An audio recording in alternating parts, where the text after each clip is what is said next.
کوئی مصیبت دنیا میں پہنچتی ہے گناہ معاف ہوتے ہیں. چنانچہ نبی علیہ السلام تشریف فرما تھے, چراغ بجھ گیا. نبی صاحب نے فرمایا انا للہ و انا الیہ راجعون. ام المومنین عائشہ صدیقہ نے پوچھا اے اللہ کے حبیب صلی اللہ علیہ وسلم یہ تو پڑھتے ہیں جب کوئی آدمی فوت ہو جاتا ہے. فرمایا عائشہ مومن کو جو بھی دنیا میں تکلیف غم پہنچتا ہے اگر وہ اس کے اوپر انا للہ پڑھ لے اس کو ثواب ملتا ہے.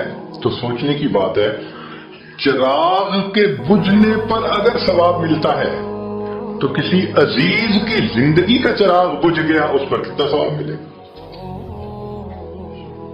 اس لیے تکلیف آئے تو پریشان ہونے کی بات نہیں ہوتی, صبر کرنے کی بات ہوتی ہے.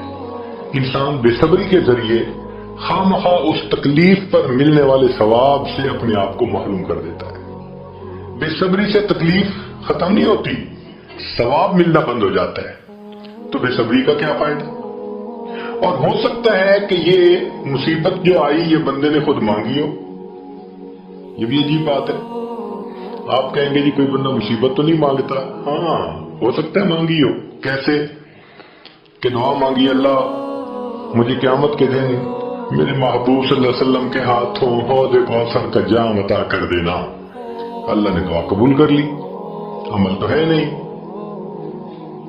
کہ یہ نعمت نصیب ہو. تو اب کیسے ملے گا؟ اللہ تعالیٰ بیماری مصیبت پریشانی کچھ اس کے اوپر بھیج دیتے ہیں. اگر یہ بندہ اس پر صبر کر لیتا ہے اس کو بہانہ بنا کر اللہ اس کو وہ نعمت عطا فرما دیتے ہیں. چنانچہ ایک بزرگ تھے 70s میں تھے, بیوی بھی اسی طرح بہت نیک تھی. بیوی نے کہا کہ میرا بڑا دل چاہتا ہے کہ نبی علیہ السلام کا دیدار نصیب ہو.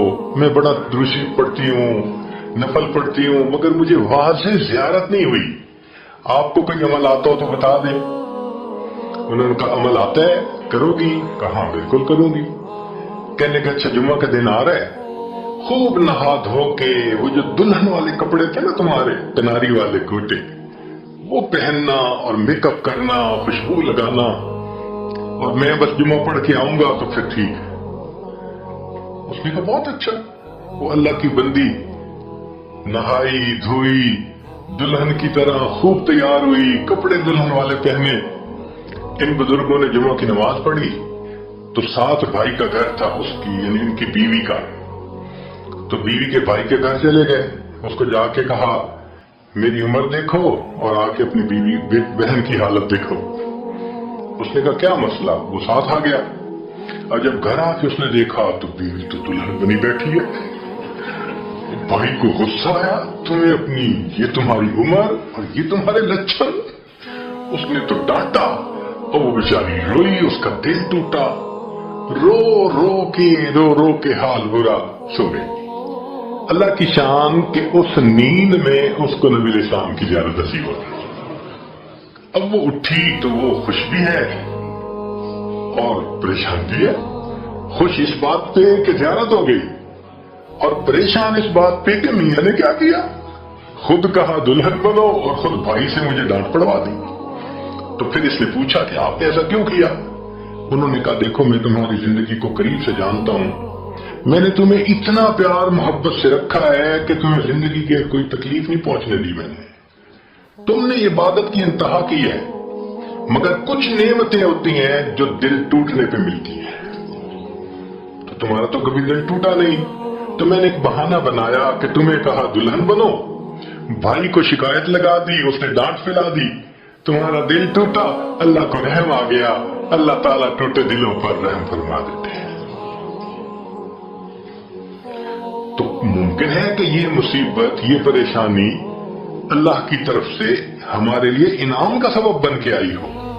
اس لیے ہمارے بزرگوں نے کہا سکھ دکھاں تو دیواں وار, کہ میں سکھوں کو دکھوں پہ قربان کر دوں. سکھ دکھاں تو دیواں وار, دکھاں آن ملائم یار, کہ دکھوں نے مجھے میرے یار سے ملا دیا. اللہ کو بڑا ترس آتا ہے اس بندے پر جس پر کوئی مصیبت آتی ہے, پریشانی آتی ہے.